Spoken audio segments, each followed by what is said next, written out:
Shanti guys. Welcome to Philosophy and Pranayama class. So we'll begin today's session. We'll open this session. Sit comfortably wherever you are. Keep your back and neck straight.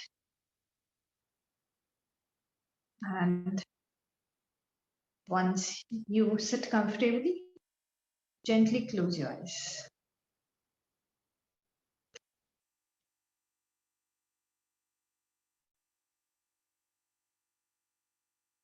Start connecting with the natural flow of your breathing.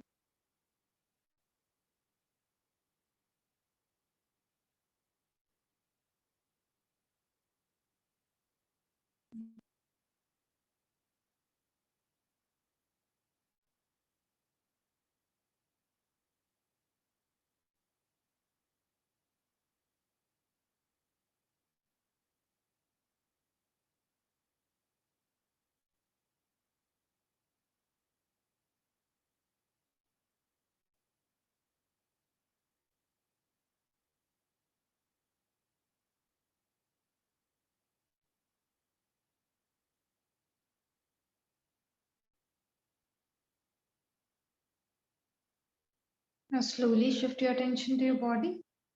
Become aware of your posture. Adjust and align yourself.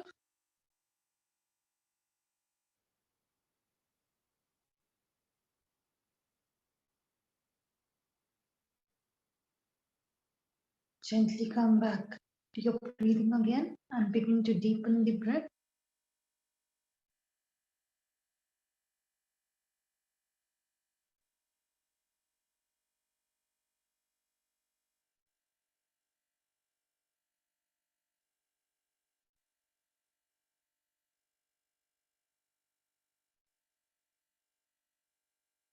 Deep inhalation, deep exhalation.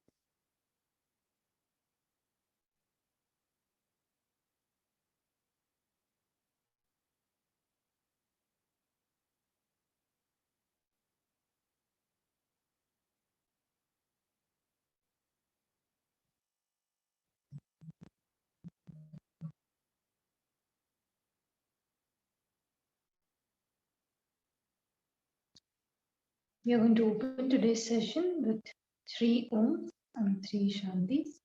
Take a deep inhalation for Om.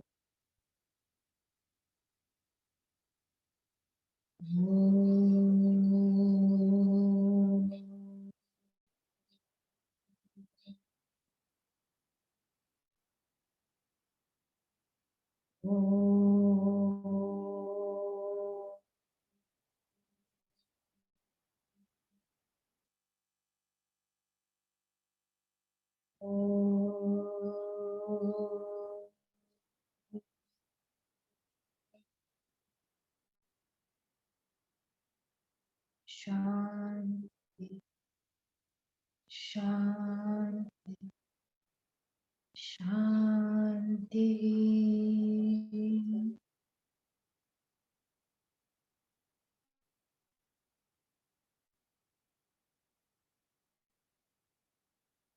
Join both the palms together and begin to rub both the palms.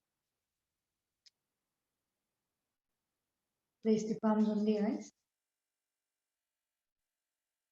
Very slowly, while blinking and looking at the palms, open up your eyes. Feel a smile. Om Shanti. Let us begin our session for today.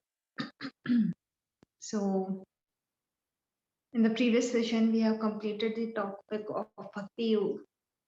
And as previously discussed, these are the 2 most practical ways for us to approach yoga. But today we are going to talk about a topic which might catch your interest more than others, right? Because especially if you are like a part of like the current generation or ahead, right? So logic seems to dominate us, right? We want logical reasoning for everyone. So today, even if you're from some, like you are quite old also, right? Elder, right? 40s, 50s, right? So still, because of this time altogether. Logic seems to be very appealing to all of us. We want logic behind things, right? And to you guys, to most of us, the school of Gyan Yog. So today the topic of discussion is Gyan Yog, Jnana, Gyan, Gyan Yog, right? So path of wisdom. This seems to be the ideal one, right, for us, right? But if we think that just logic is going to make this path ideal for you, so no, right? Gyan Yoga is actually a very high path, high level path, and Gyan Yogis are generally born only, right? So you might develop the curiosity and the will to pursue this path, but staying on this path is very difficult, right? So you will see a lot of Gyan Yogis out of like the love for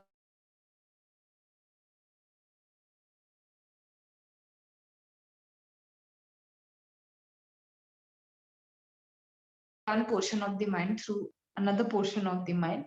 This, even though seems very appealing to us, it's very hard to stick on this path because it requires a lot of willpower. It's not easy, and it actually requires you to, come in touch and confront a lot of truths that in your general day-to-day life you can afford to just slide them by, right? So Gyan Yoga, even though seems appealing, it's not the path for everyone. In fact, Gyan Yogis are generally born only, right? So from the very time that they are born, because they have done other practices before, right? They have this intuitive understanding of a lot of things and this intuitive acceptance also, right? So suppose I talk to you about death, right? So you have the understanding of the concept of death, right? But you have knowledge of it, right? You don't have the deep understanding of it, right? You don't understand death, right? You have knowledge about it, right? So Gyan Yoga is a path that is all about, the intuitive understanding, right? Not just the conscious of surface level understanding, right? But beginners, initial level mechanical practices, they require the, study, right?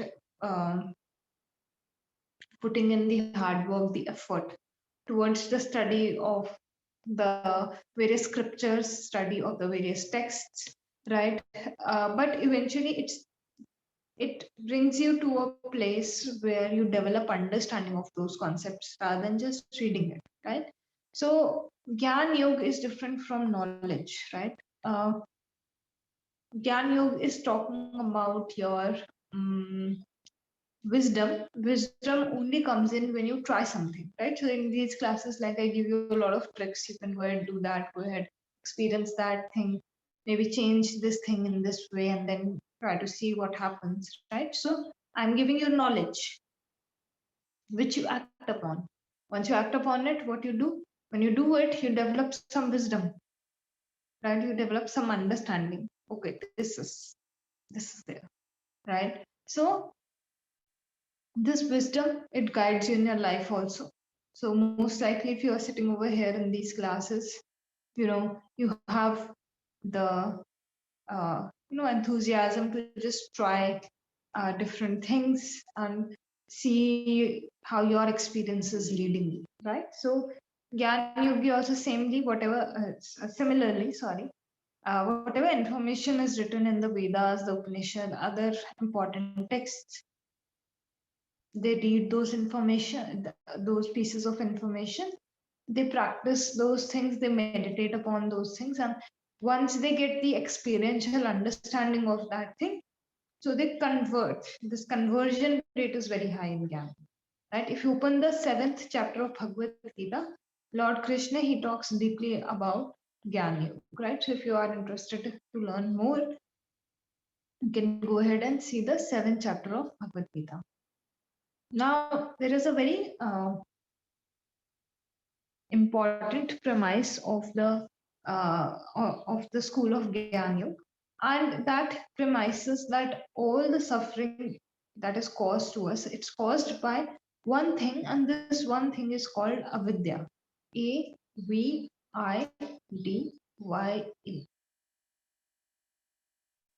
And how can we remove suffering or completely be free from suffering?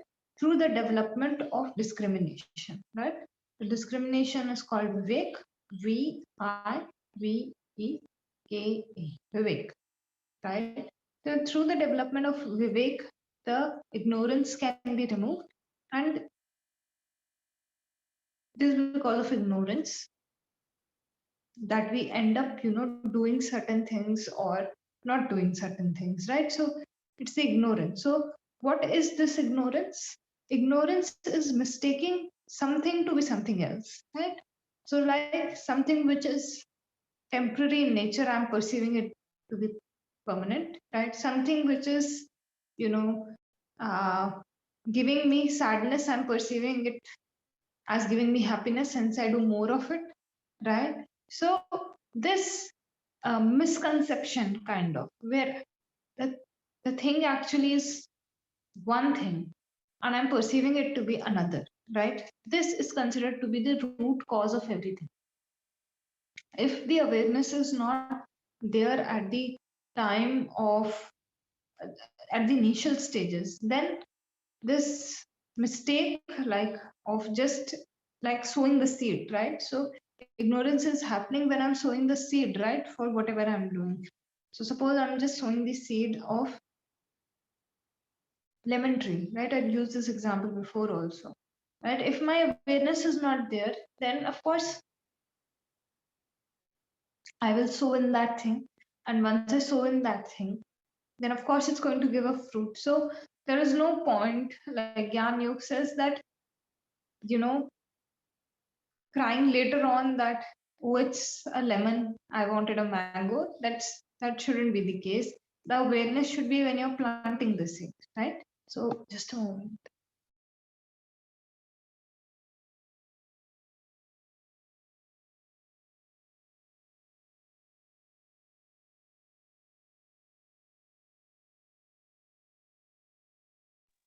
Okay, great. Yeah. So this ignorance is what is leading us to sow again and again that seed, which the kind of result we don't want, right? We are sowing the seed for something that we don't want, right? So when you begin to develop discrimination, you become aware of this thing, and then each and every action is very consciously done, right? So Gyan Yogi comes to this kind of realization. So the base of Gyan Yoga is considered to be the Vedas and Upanishads, right? So Vedas, if you want to write down, V-E-D-A-S, Vedas, and Upanishads, U-P-A-N-I-S-H-A-D-S, Vedas and Upanishads. So beginner level, they will read all of these texts. They will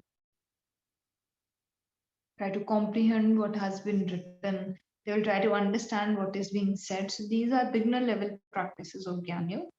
And there are some things which help you to form a foundation when it comes to Gyan Yoga, right? So there are 4 foundations of Gyan Yoga. We will discuss them very briefly, and then we will shift the focus to the core practices, right? So it's like I'm providing the support, right, for the core practice. So first I will make sure that the whole 4 pillars that I need, they are well rooted.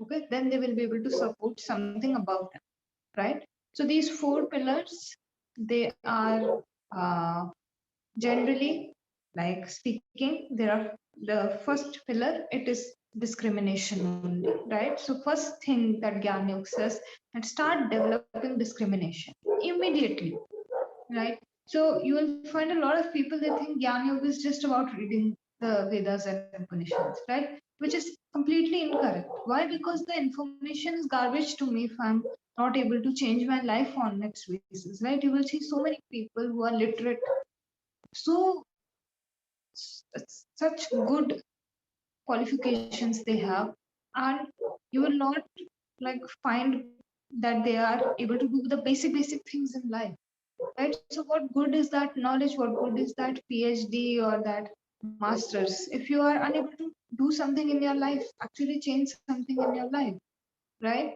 So, don't mistake Gyan Yoga for that, right? It's just a surface level, beginner level practice where you read. Because if I don't read, how will I, reflect on it, right? Or make the changes because I won't be aware, right? But just don't get stuck over there. Just don't keep debating about the personal, surface level things, right? People get stuck in debates only, right? Gyan Yoga is not asking you to get stuck in debates. It's asking you to rise above, right? So Vivek or discrimination is this only when whatever I've read, I'm able to implement it. And because of that, there is some discrimination that I'm developing. Like a kid running towards fire, right? Doesn't know the quality of fire, watching the fire and being immensely fascinated by it. But once the kid touches the fire, right? Nobody would have to tell him another time that you don't have to touch fire. Why? Because it's such a painful experience, right? Through the experience, the kid developed this understanding that I don't have to touch this thing, even though it looks fascinating. I don't have to touch it, right? So Gyan Yoga is also saying this thing. You'll find certain things fascinating. You'll find so many things which are trying to pull you back, right? But development of discrimination only comes once you develop that intuitive understanding, right? That you don't have to do that, right? Or you have to do that, right? So this, if you taste an orange, nobody will be anymore, right? Isn't it true? Right? So through the practices, you develop the wisdom, right? The first foundation is wisdom, constant development of wisdom, no matter what life has to offer, right? Then second pillar is your uh, detachment, right? So the more wisdom I develop, the more detachment I develop, right? Isn't it true? Once I, start um, developing my discrimination, right, the correct understanding, the more detached I become. If I initially was in a state of mind where I just wanted to wear the perfect clothes, wanted to dress up to the best ability, right? Then I started practicing yoga, I started doing some other things, right? And I realized this whatever cloth that I'm wearing, no matter which brand it is from, it's fine. At least I have clothes, right? So you will see that is where people change their lives drastically. Once they start practicing meditation, once they start practicing, asana pranayama, they get in touch with themselves. And this getting in touch with themselves, if they have completely different lifestyle at one point of time, you'll find them in completely different lifestyle after they practice yoga. How does this change happen? What is this driving people to change their lives completely, getting out of jobs that they don't like, getting out of so many things that they don't like, and choosing another way of living? This is the development of detachment only at the end of the day, because they recognize that they don't want to be there. So they developed their discrimination, and then it led to detachment from the thing that they valued so much at one point of time. And now completely detached, they are moving towards another, right? Even if not completely detached, at least some level of detachment develops, right? So discrimination will always lead you towards detachment. Detachment will lead you towards development of the third pillar, which are six virtues, right? So Gyan Yoga talks of six virtues like developing tolerance, uh, you know, um, developing the tolerance, developing one pointedness of the mind, right? So, like these things, there are six virtues that you have to constantly work on.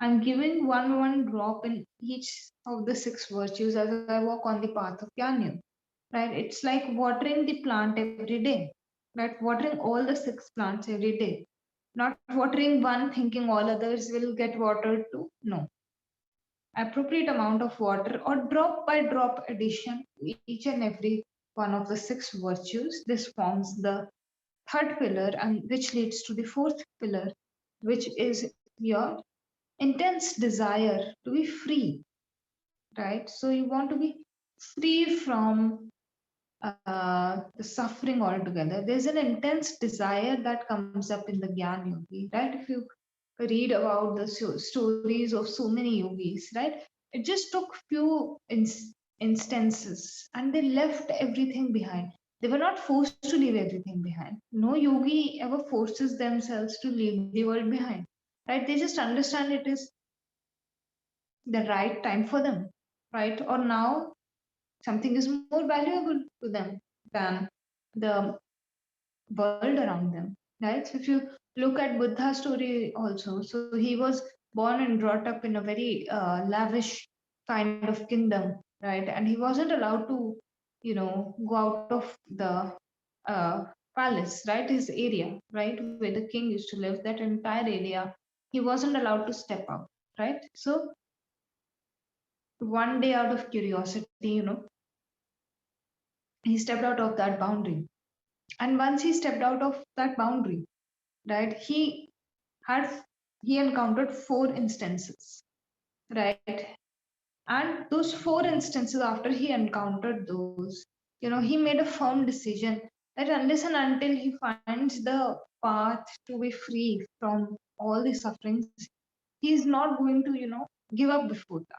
He made this strong determination, this strong decision, right? So he left his wife, he had a beautiful wife, he left his son behind, and he went into deep meditation, right? He went into trying to understand what is the cause of this highest level of suffering, and he studied it till, till a lot of depth, right? And then he, did a lot of meditation also, right? And finally he, got liberated, right? So merely four instances, such instances happened in his life and it led to this extreme desire, to be free. So a lot of times students come up, they ask this question, that like this, we will have to be free from all our desires, we will going to have to be free from all our thoughts, right? And I always tell the students that you cannot jump from one extreme to the other. You cannot have 10,000 thoughts today and do meditation tomorrow and expect it to be zero, right? What you can do, how you can track your journey, is how the quality of the thoughts change, right? Look at how the quality of the desire changes through the purification cleansing done by the practice, other practices of Gyan Yoga, the other foundational practices. The Gyan Yogi reaches a point where there is intense desire for liberation. Desire is still there. Please be aware of this. Desire is still there. But look at the change in the quality of desire. Right? Earlier, the person was running after, the all the sense objects, right? All of these sense objects, they are so attractive, we cannot blame, right? All of us want to have a good house, we want to have a good car, right? These objects are very gripping in themselves, right?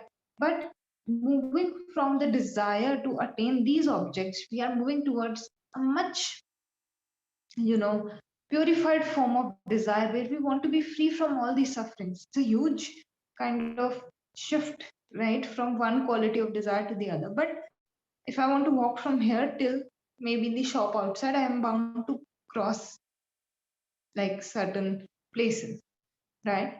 So, like that, as you work on your purification through Jnana, you're going to come to a part where first the desire for liberation, ultimate freedom, this will arise, right? And then after that, you want to even free yourself from that desire. But first, the coming of the desire, it's important, right? Because we are driven by desires. If I desire something, I will actually work towards it. I would actually want to walk towards it, work towards it, have my eyes set on it, right? My desires are driving me every day, right? So similarly for you, right? Each and every day, some or the other desire is driving you, right? Look at the quality of the desire, right? Look at the quality of the desire which led you here.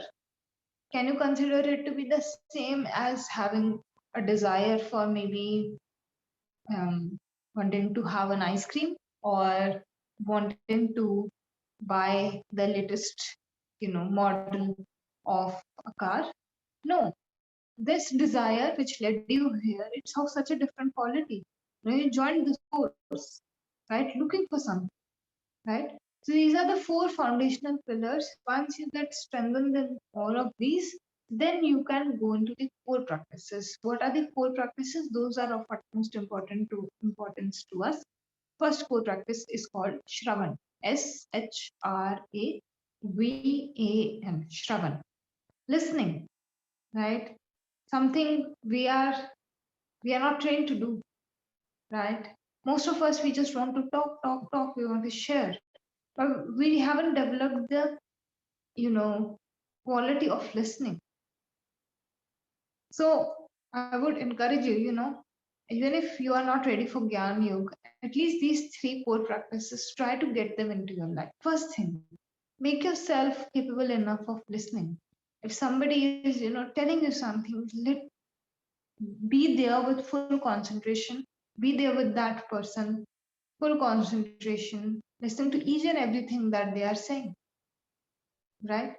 Then after you listen to, so after the Gyan Yogi, listens to whatever information is shared by the Guru, right? Then they go into the next process, which is called Manan, Manane, Manan, right? Which is contemplation, right? When I acquire some information, it is then that I start to think about it, I start to reflect upon it, I start to see how I am like showing those same traits, I'm showing those same qualities, right?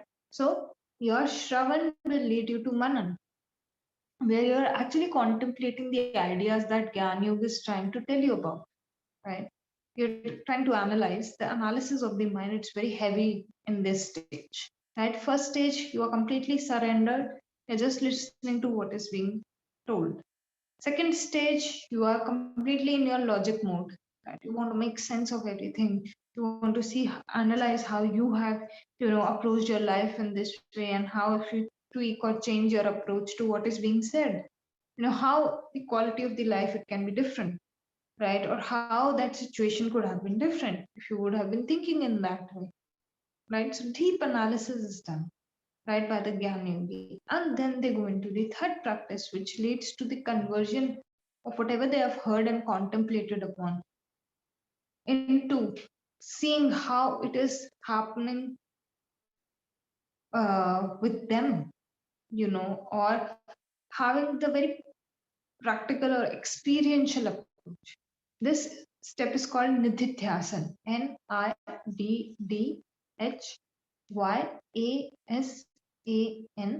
Nididhyasana. Okay. So after your contemplation, you move towards meditation. Right? Nididhyasana is nothing else but meditation. So the Gyan Yogi, their object of meditation is their own pure self. Right? So there is the existence of a you can say soul or pure energy within all of us, right? So Gyan Yoga says that you have to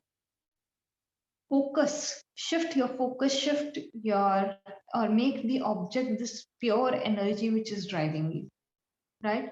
So you hear, then you contemplate, and then you go into meditation to actually see or check the truth of what you have heard and contemplated, right? So Gyan Yoga, the path of wisdom, it's going to, give you this deep understanding, which is again very necessary, right? So what good is a piece of information if I have not experienced it? Suppose I keep telling you, there is a very famous item in India called kheer. So we make it with milk and rice, and we add, dry fruits in it. It's a sweet dish basically. Right now, I keep telling you it's white in color. It has rice in it. We add dry fruits. We also add, cardamom in it to give a different kind of taste. I keep telling you about this, right? But you have no idea of the taste of the dish that I'm talking about. But once you taste it, nobody can mistake, right? So first you listen, then you contemplate, or you get an image in your mind when I'm telling you about kheer, and then you actually taste it, right? So these are the three steps of Gyan Yoga, and they complete the entire cycle, right? Of absorbing completely what is being told to you. So you are focusing on that energy within you. right, during the meditation in 𝐾𝐚𝐲. Okay. So let's begin with our pranayam session today. Today again we are going to have fully practical session. So you can put your notebook, everything aside, sit comfortably on your mat, keep your back and neck straight, and allow me to guide you throughout this half an hour. We are going to do different breathing practices.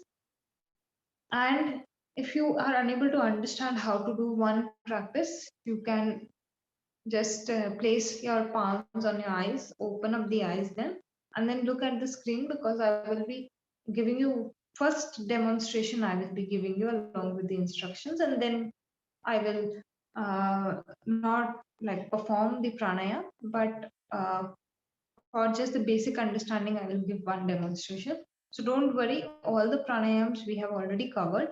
But still, if you are not confident or if you don't remember one or two of them, it's fine. I will be demonstrating for you guys. So let me guide you through this entire half an hour. Let's see how we change as the session progresses and how we feel at the end of the session. So before we begin our session for today, just take a few seconds to just see how you are feeling currently. How is your mind currently? Right? How are you feeling on a bodily level? And just with open eyes only, just check how you're breathing also. Before we begin anything, let's just make this the observation on all of these levels.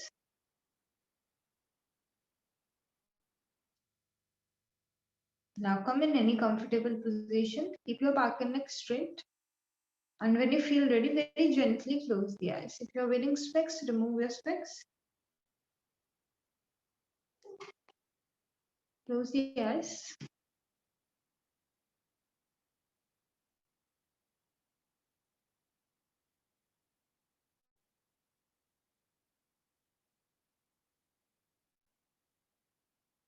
Just stay connected to the natural flow of your breathing. We are not making any changes currently.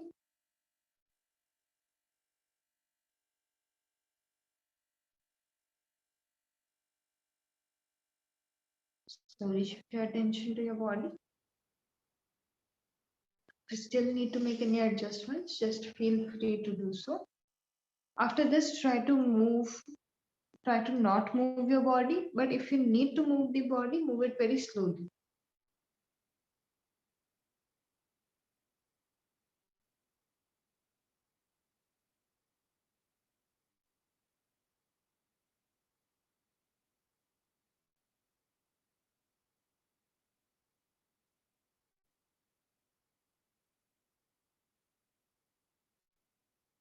Now gently come back to breathing. Take a few deep breaths, inhaling and exhaling deeply.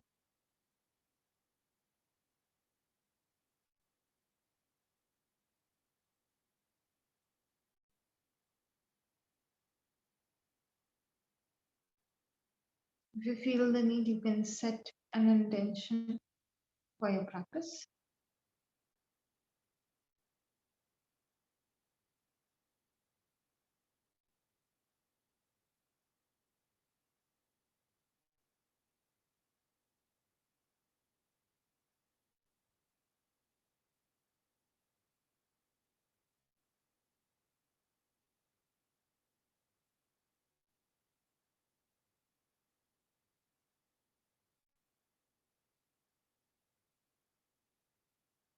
We're going to begin with our first free practice. So we are going to go for a few rounds of abdominal breathing. Keeping the back and neck straight, exhale completely. Squeeze your abdomen in. As you begin to inhale, feel the abdomen expand and rise. As you exhale, contract your abdomen.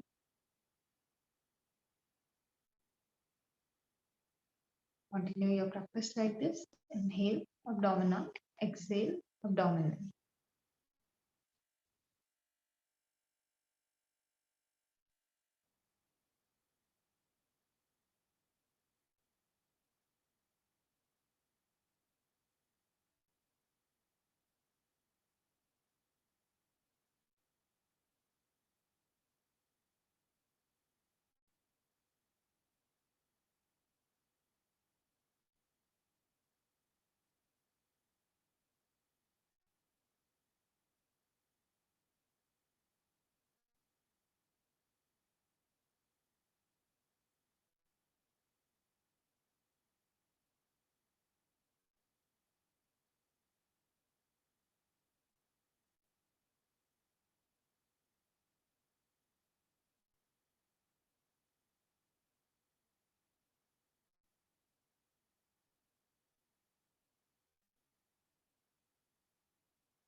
After your next exhalation, suspend your practice.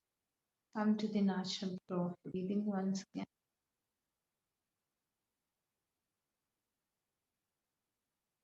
Simply saying, are you more ready for the next practice? Is your breath more calm?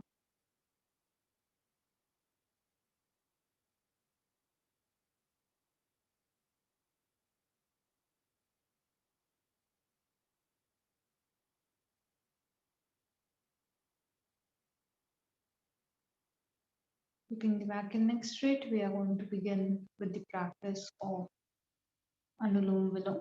So with your right hand, form the preferable mudra. You can either bring first two fingers on the base of the thumb, or you can place the first two fingers on the eyebrow center. Exhale fully. Now close the right nostril and begin to inhale through the left side.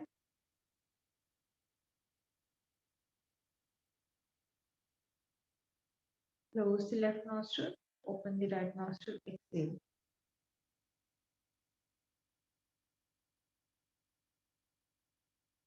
Begin to inhale through the right side.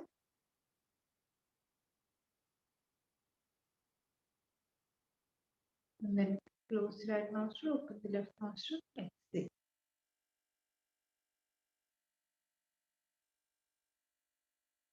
This is one round. So continuously repeat a few cycles.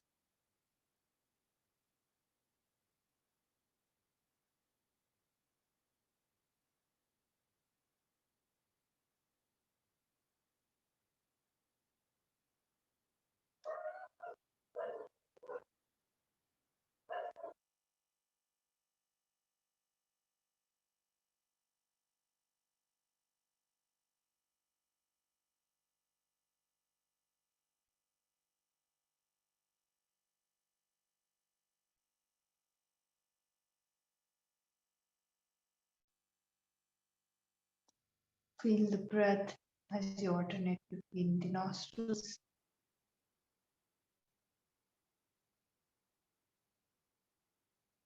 Try to keep the inhalations and exhalations equal.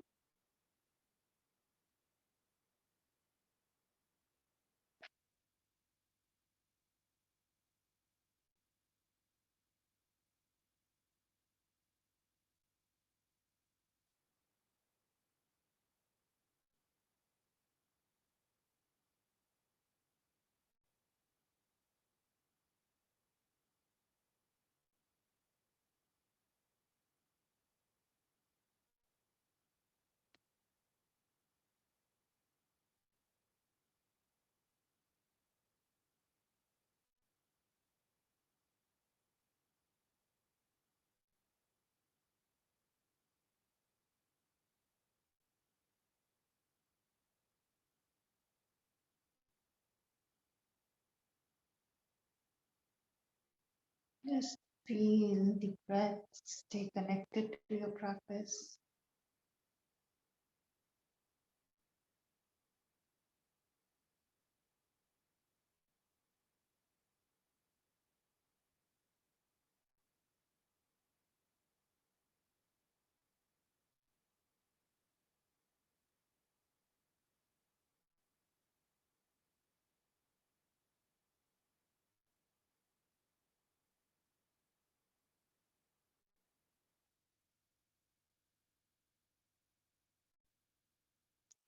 After your next round gets completed, which means once you exhale through the left side, completely suspend the practice, relax your hand, and just focus on the natural flow of the breathing.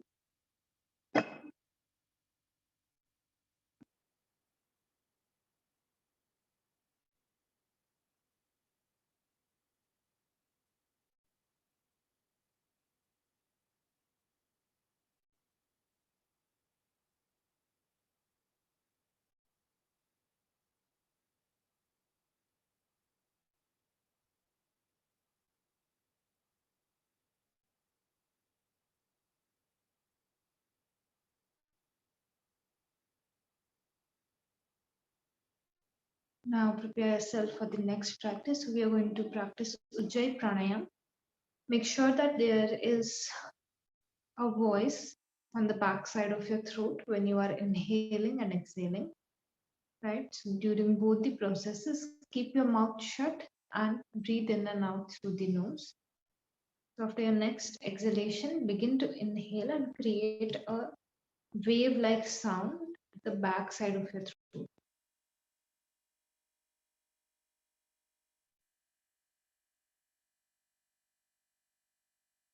As you exhale again, the sound should be created.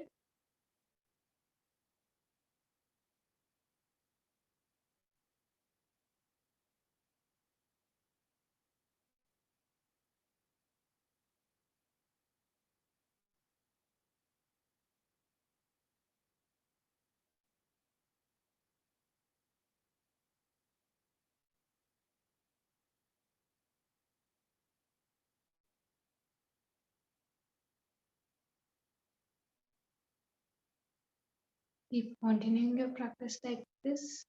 When you inhale, contract throat a little bit, create the wave-like sound.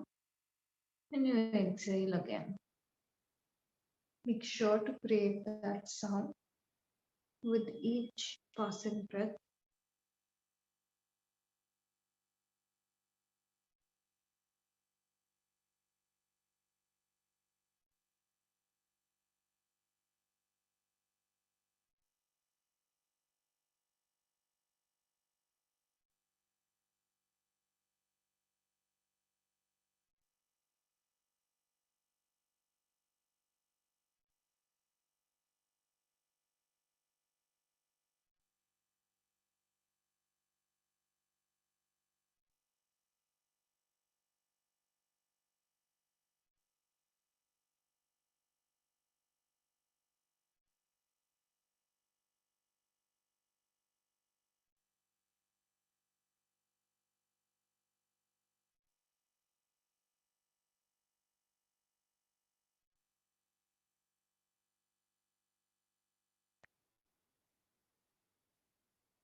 After your next exhalation, suspend your practice, keep the back and neck straight, and simply observe how you're feeling after the ocean's breath Ujjayi Pranayam.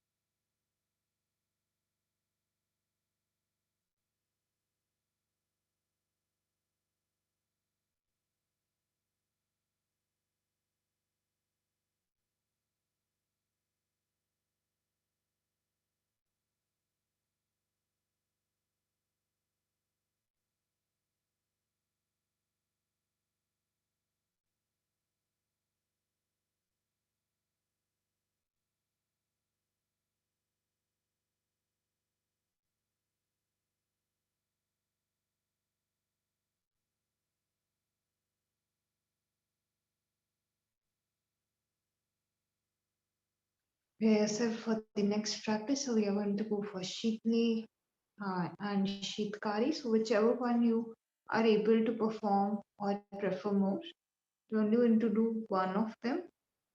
You have choice between these two. Choose any one practice. I will demonstrate both of them to you. Keep your back and neck straight. And after your next exhalation, if you are doing Shikli, bring your tongue out, hold it in tubular form and inhale through this tubular form.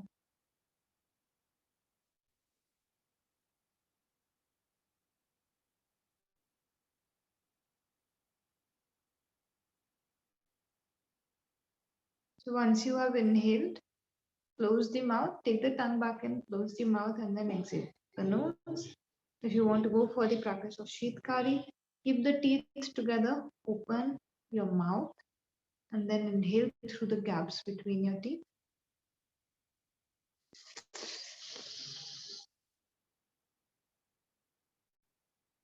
Close the mouth and exhale through the nose.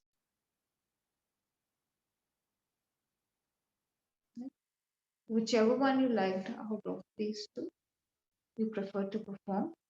You can go ahead, choose that, and go for a few rounds.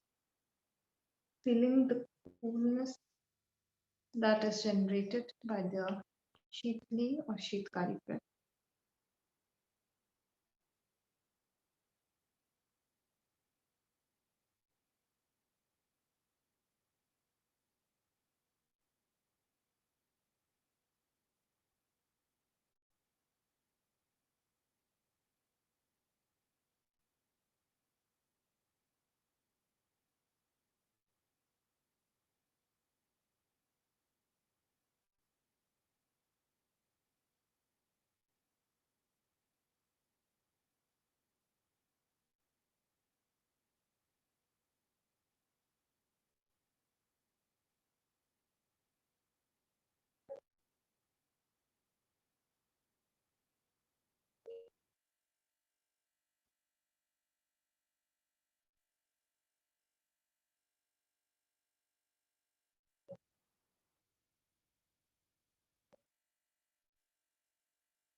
After your next round, you can suspend the practice.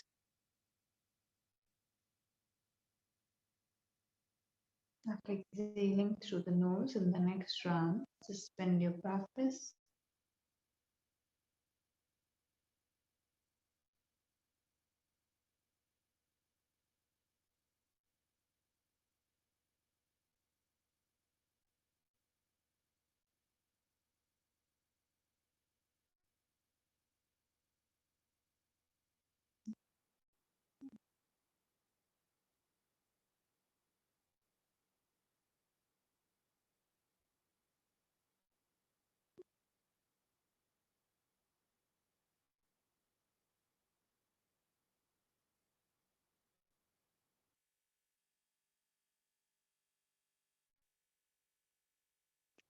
We are going to begin with our last practice. So keeping the back and neck straight, you can choose to adopt the Shannon Mudra if you like. You can bring both your hands up, close the eyes with the index finger, the nose where your nostrils are with the middle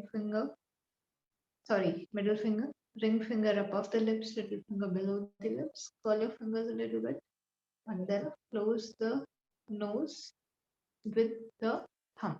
Right? If you want, you can go ahead and choose this position, or else you can place only your index finger inside the thumbs, close the ears, and you can go for final position also where both the hands are placed down and simply creating the humming sound as you exhale. Take a deep breath in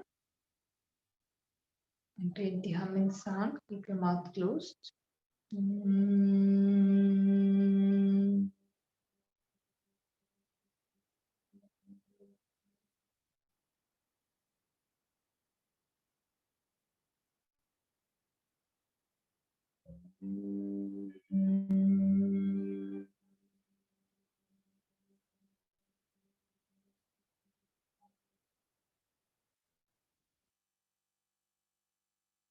Like this, keep generating the humming sound.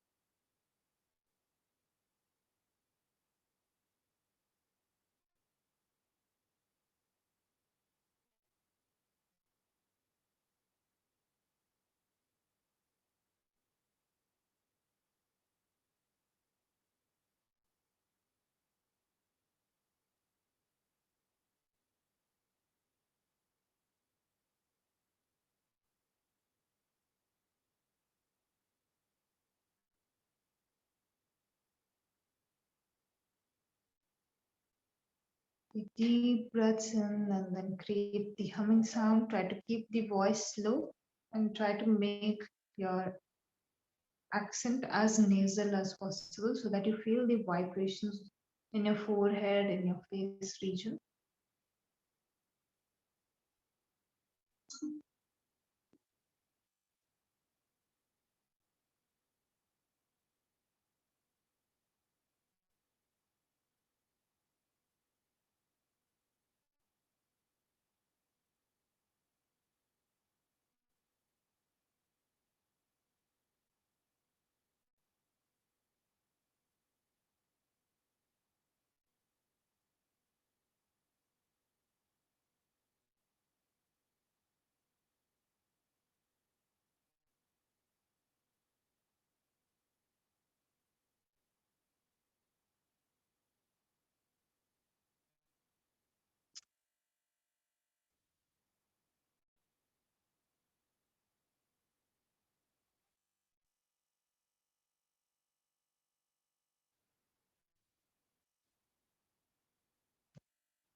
After next round, just completely suspend your practice. Feel the vibrations.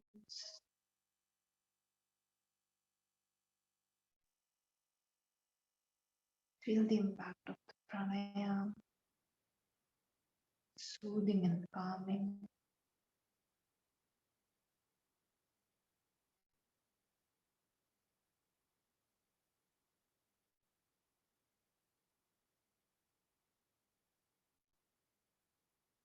Become aware of how you're feeling as we are about to close today's session. What is the state of your mind, your breathing, your body? If you feel the need to relax your body, just change your posture.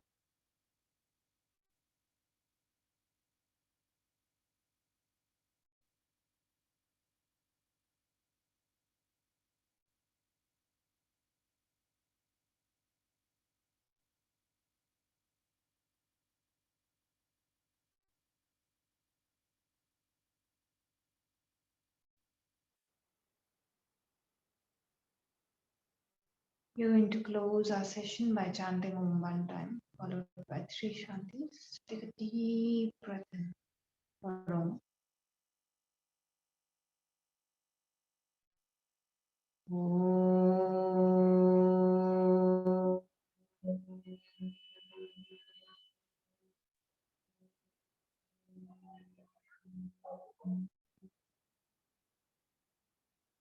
Shanti, Shanti, Shanti.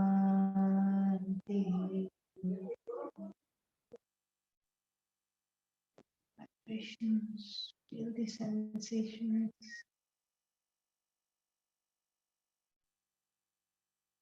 Join your palms. Gently bow down.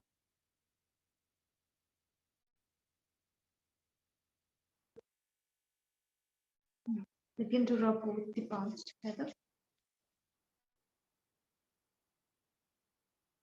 Place the palms on your eyes. Allow your eyes to absorb this heat. We are going to do this a few more times. Rub the palms together. Keep them on the eyes. Rub the palms together. Keep them on the eyes. One final time, rub the palms together. Keep them on the eyes. Set this energy on your face, on the neck, shoulders, the entire body. Take the hands wherever you feel the need, right? Just take that energy on the entire body. And while looking down and blinking,